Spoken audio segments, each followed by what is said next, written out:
Welcome to the latest in the series of the GigCX Decoded podcast. You're joined by Chris Dumpleton. I'm your host. I'm the Chief Sales Officer here at the good ship Limitless. Limitless is a GigCX organization, so we help businesses to use crowds of their customers to route digital inquiries to, and they help serve their other customers. It's a fantastic proposition, even if I do say so myself. But part of our mission is to help educate those that want to know more about GigCX, but more importantly, the gig economy and how it relates. So the way we do that is that we bring on people that are far cleverer than myself to give their perspectives on the industry as a whole. And today is no exception. We are very excited today to be joined by none other than Kristin Sharp, who, amongst many other things in your history and your career, is currently the CEO of the Flex Association. Which is the voice of the app economy, which is predominantly where most people would kind of say, well, what does gig mean? If we talk about rideshare or food delivery and things like that, that's ultimately what people are using. So that's what we're here to talk about today. Kristin, welcome to the show. Thanks, Chris. I'm happy to be here. It's nice to have a very similar name. So I only get called Christopher if I've been naughty, but is there a longer name to Kristin, or is it just Kristin? Just that's it?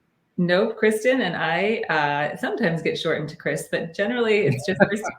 So hopefully we won't confuse ourselves.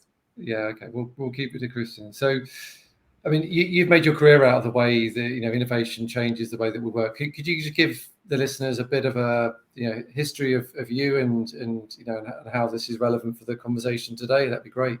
Sounds good. So I've spent my career thinking about the ways that we work, primarily how innovation and technology affect work, both working in the U.S. Senate, where I spent many years working on everything from national security to tech innovation to the future of work, and then into the investment space and think tank world a little bit as well. Flex itself is a new trade association that's the voice of the app-based economy. We focus in particular on rideshare and delivery, but think about the impact of the app-based world and app-based platforms for all workers and for the communities that we serve. Well, there's a lot in there, just casual references to working for the Senate and think tanks and things like that. And there we go. But so it's fair to say that you've been immersed in not just the technology, but also the I guess more recently the legislative, if I can talk properly, side of what that means from how app-based economies and how the freelance economy can affect the way that we work. Yeah, so I'd say that's right. Right now, we are, at least in the United States, the workforce system is set up very specifically to support those who are W-2 employees, who are employees that work in the traditional way, where you have a 9-to-5 job and you go to a particular place and your hours and structure of work are really set by somebody else, another organization or a boss. Yep. And what we see in the gig economy is that people, workers and entrepreneurs are excited to have the flexibility and independence of making those decisions for themselves. And so for us, a lot of what we do is advocate for what can we do to help the legal system shift in order to be able to empower and support people who want more flexibility and who want to be able to make decisions about when, where, how, and how often they work for themselves. Well, what a great name to have in terms of Flex, being able to do that, because that's ultimately what... Kind of self-explanatory. Yeah, we have to do a bit more explanation with Limitless because people think we're some affiliation to the movie, but when we talk about, what we do, but anyway. So I thought the first thing I thought we'd talk about, Kristin, is so W-2 in the US is equivalent to PAYE in the UK. That's our, the phraseology that we would use. And as you said, that's to do with people being actually employed and then paying their tax through that employment system and having their work, I wouldn't say dictated, but certainly controlled by the employer, right? That's the traditional relationship. And then, the world's moved on significantly in the last 20 years. 15 years, and I guess in the last 5 years, a massive insurgence of those working in what's then been called the freelance economy. It can also be called the independent contractors. It can also be called the gig economy.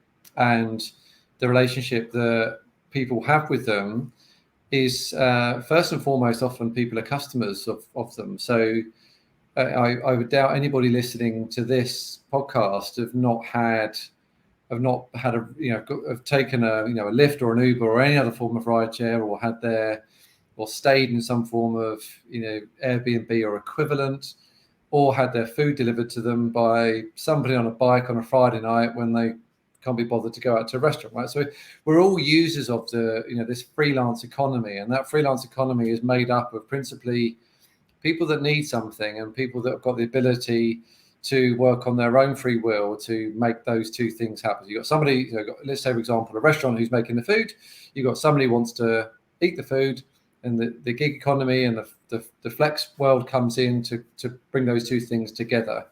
Now, in the recent years, we've seen a lot of stigma associated with it. There's different definitions, but the one question I thought we'd start on, Kristin, to open up the conversation was, and I'm going to hopefully use the right phraseology here, which is the DOL rule, which is the Department of Labor rule, which is the proposed changes in the US to the sort of worker classification around the freelance economy. Could you just explain what the challenge is in your own words, and then your perspective on it? That would be fantastic. Yeah, so just in terms of the gig economy and the definition, it's a tough thing because it's a rapidly evolving space as the future, as technology creates new opportunities for people to work differently and to have more opportunities to choose the kind of work that works for them.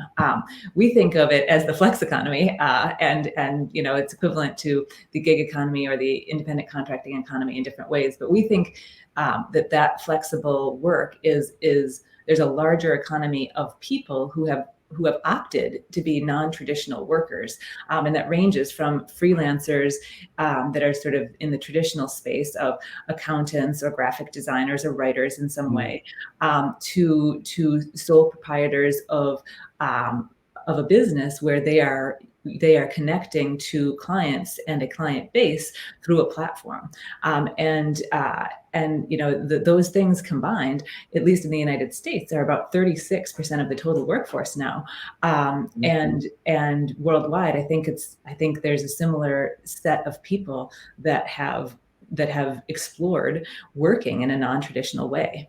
That the fact that the sector is so rapidly growing presents new opportunities for historically underrepresented populations, for women, parents, for retirees, for anybody who needs to work in a way that isn't so structured, that really wants the flexibility to do the work on their own time, to ramp up their income according to how much they need at a particular moment, and to supplement a more traditional job, which we see in the app-based world happens a lot.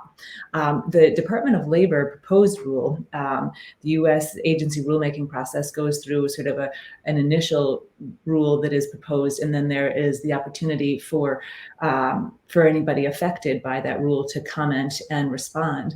And where we are right now in the process is that we're in that period of assessment and responding. So I will say that for us at the Flex Association and at Flex generally, we're focused on ensuring that the Department of Labor hears from workers and hears from workers themselves about why the structure of platform work works for them. Because we see in our own research and in surveys and in roundtable discussions and in questionnaires to the app-based workforce that 70 to 80 something % of people are not just satisfied with working in the non-traditional way, but are hugely enthusiastic about it.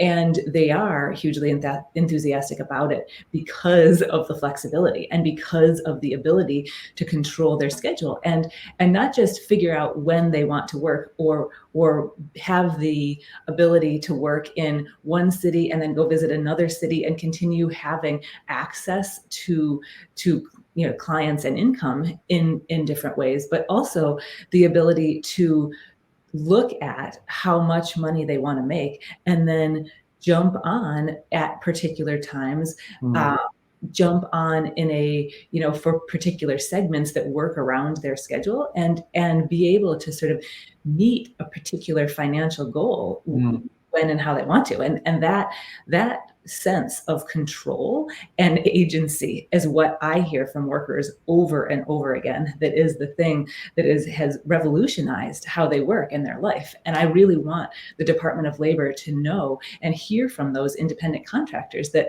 this is, there's a fundamental difference between juggling, a barista job and a retail job and a restaurant job, and being able to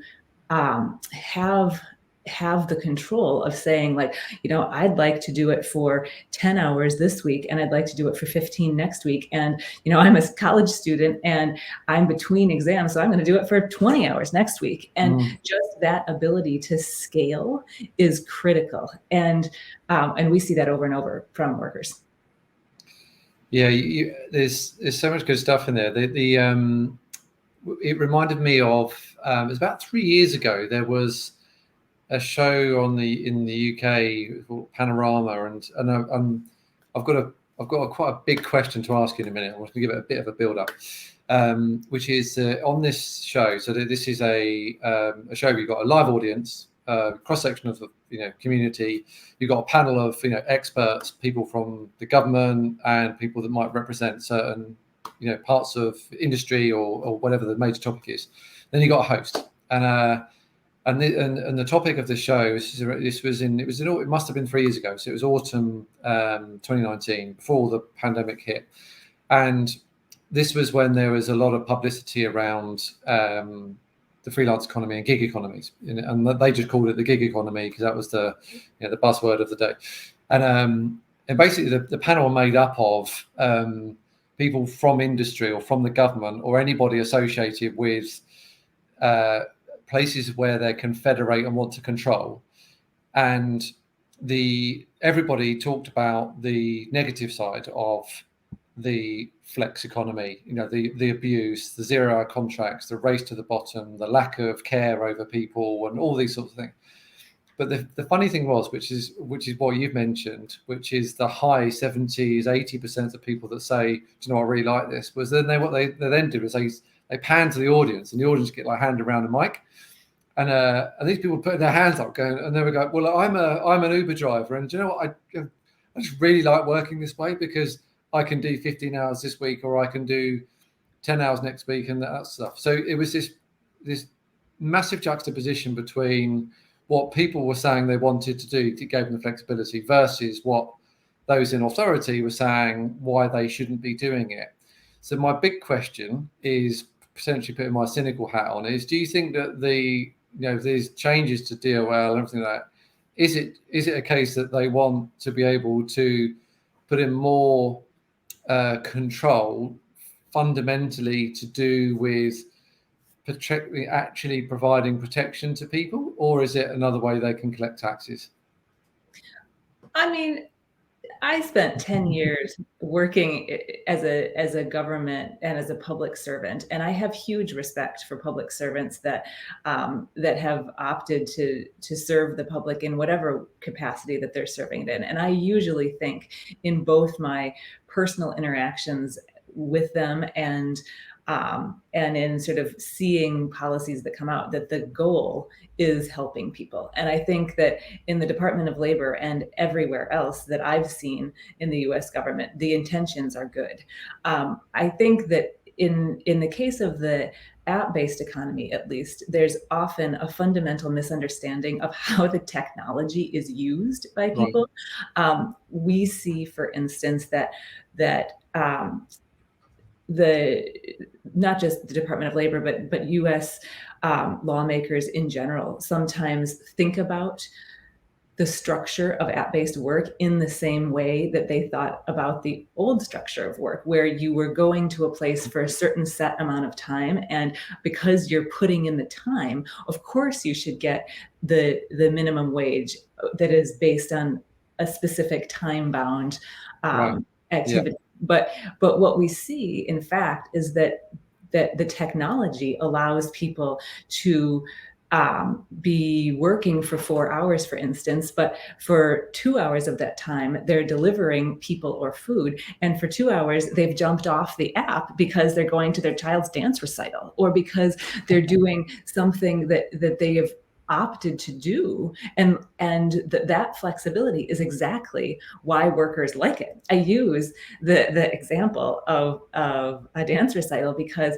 I was myself picked up by a rideshare driver on my way to the airport a couple weeks ago, and my 9-year-old ran out of the door to wave to me as I was saying goodbye, and sort of ran down the street. And the driver said, "Oh, like, I have a child that age too. What does he like to do?" And I said, "Oh, he loves to play sports." And he said, "Oh my gosh, like, the reason that I drive is because my daughter, who's the same age, is a dedicated dancer, and she has lessons 4 times a week, and she has recitals all the time, and she's very good. She's a very good ballerina. Right. And so I don't want to miss her stuff. And so this allows me to be able to jump out for like 2 hours while I otherwise would be working in a way that a traditional job never would." And so I see over and over again that technology has allowed people to balance in a different way than traditional work would, and that sometimes regulators don't understand the ways that the technology itself works, and that the requirements that were put in place 100 years ago don't work for today's technology.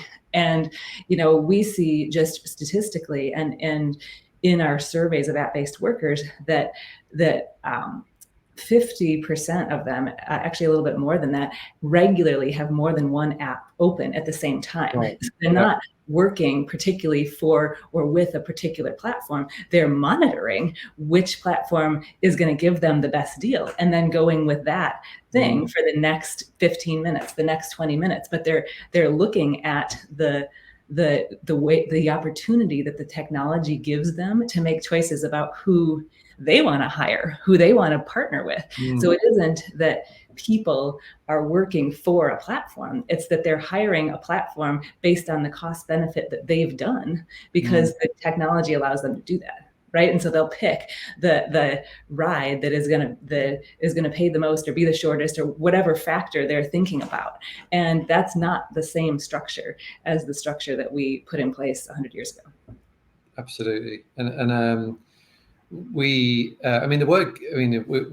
latched onto the word gig, right? And it seems to be the most common definition. But the word gig, we've used the word gig for a long time. It was broadly associated with basically somebody with a guitar that would choose to have a gig in a pub. Like, I'm going to do that one, or I'm not. I'm going to go gigging tonight. It's like, but it's fundamentally that. It's that choice of, I fancy singing in front of that audience tonight in that place, or I don't. The control is mine, and I get rewarded for my time based upon what I do, and the control is in my area.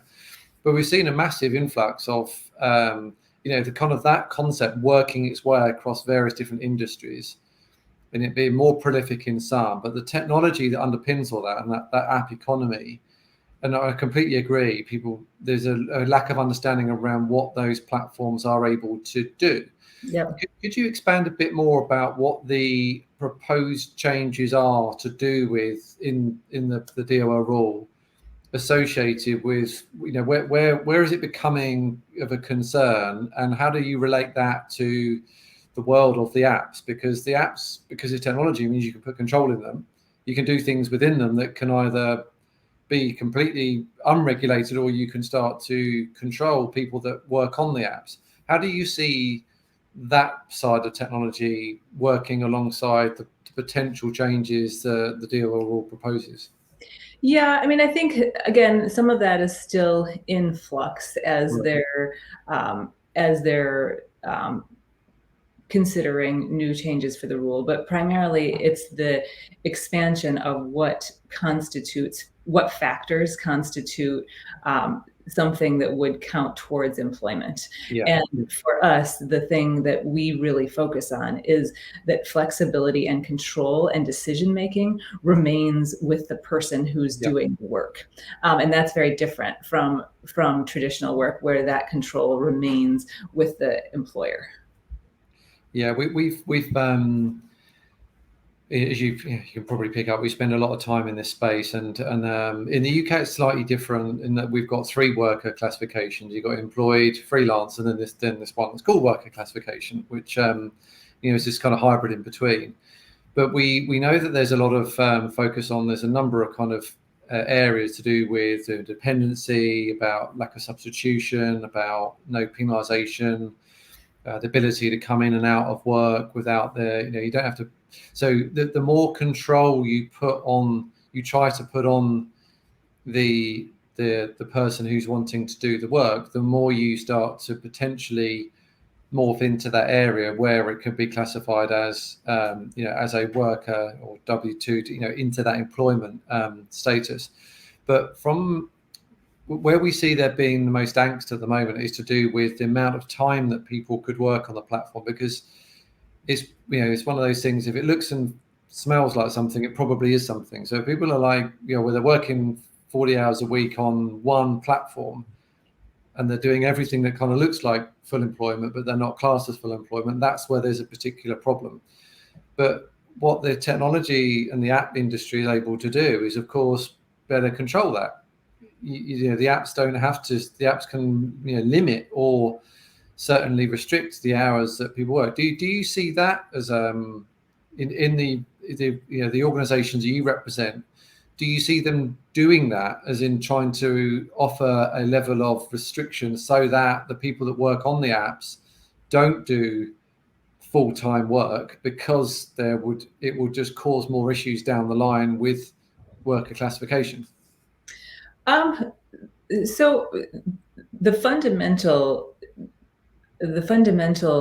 advantage of app-based work and gig work to the workers is that they can scale that up and down at their discretion. So it isn't up to the companies to make that call, as long as sort of basic legal requirements for safety are met.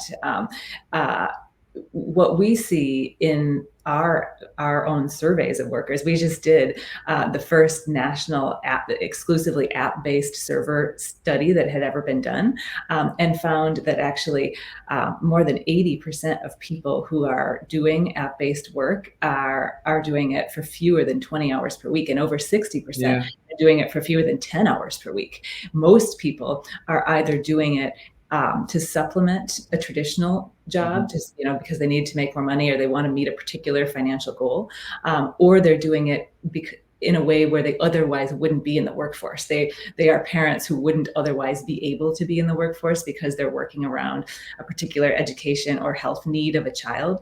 They're retirees, they're college students, they're not people who are replacing traditional 40-hour-a-week jobs with this work. And that's a really common misperception among US lawmakers too, that the app-based world is full of workers who can't get a real job and so are doing this 40 hours per week. Oh, really? Is that, okay, that's interesting. It's a common misperception, when in fact that couldn't be further from the truth. It is.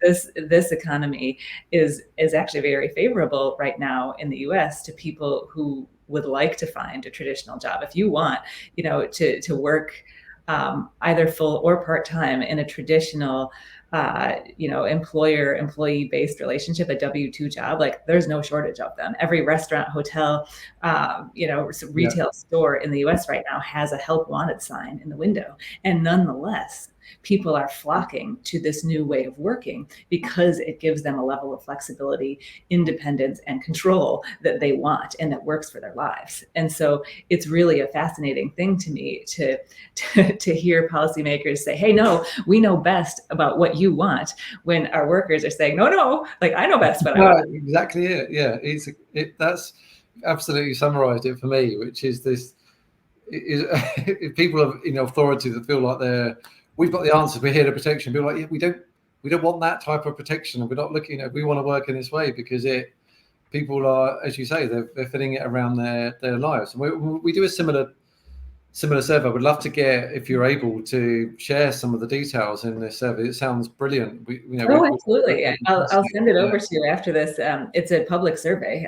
Okay, great. Okay, cool. Yeah, well, we'll put it in the show notes as well and the stuff, because more the information there is around the understanding of the people talking how they want to around this is fascinating. I think, did you say 36% are in that economy at the moment?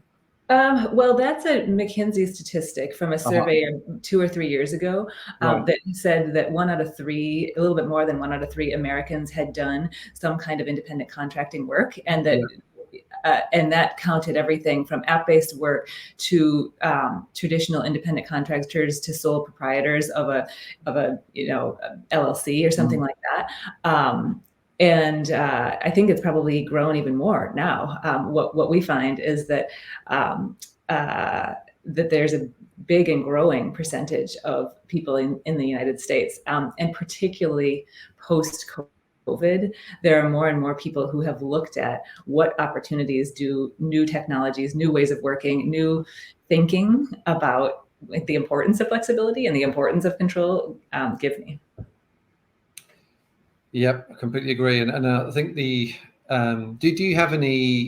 you forecast at all, or do you have any?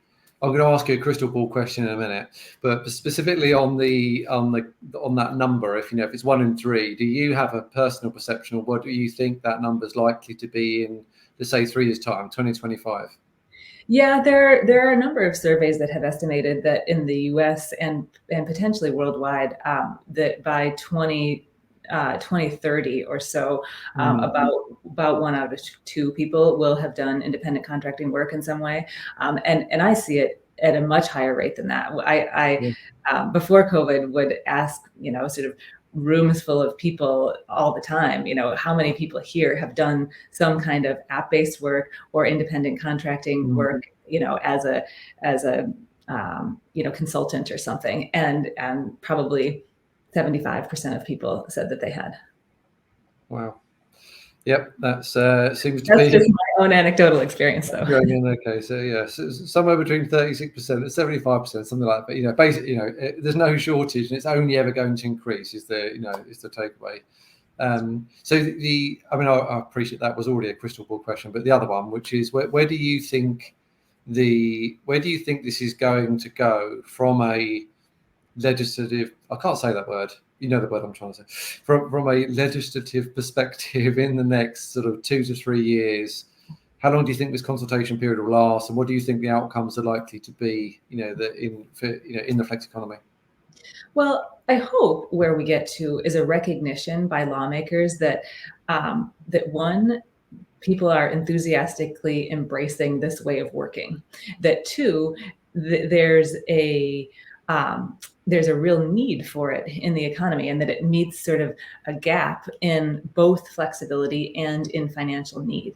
And thirdly, that we think about how to empower people to do that work with the same kinds of tax credits and support and things that we offer to traditional W-2 employees.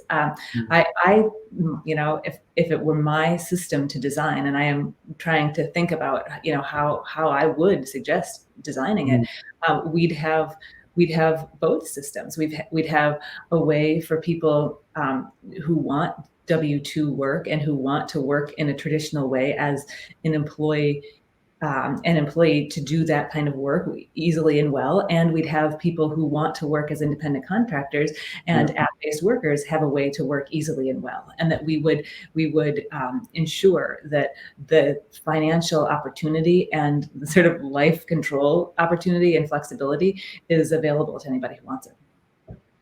Well, it's great that your organization is called Flex, right? It's the only way to come back to all the time, because that's what it is giving people flexibility, and that's what they want. And hopefully things will catch up in a way that allows people to give that flexibility. We're obviously massive advocates of this as well, and it comes from all the right place, which is what people are saying they want to do, and it's about enabling them to do it. And Yeah, and let's hope it continues. But it's been a fascinating conversation. We could probably go on for a long time, but we're trying to make these kind of short and sweet, get in there. But it's been some amazing information there. Where do people go to find out more about Flex, and where can they get the report from your website, or what's the best way to get that? Yep, absolutely. Our website is flexassociation.org. And I think probably even just Googling app-based economy survey would also pull it up. It's a survey that we did with Morning Consult.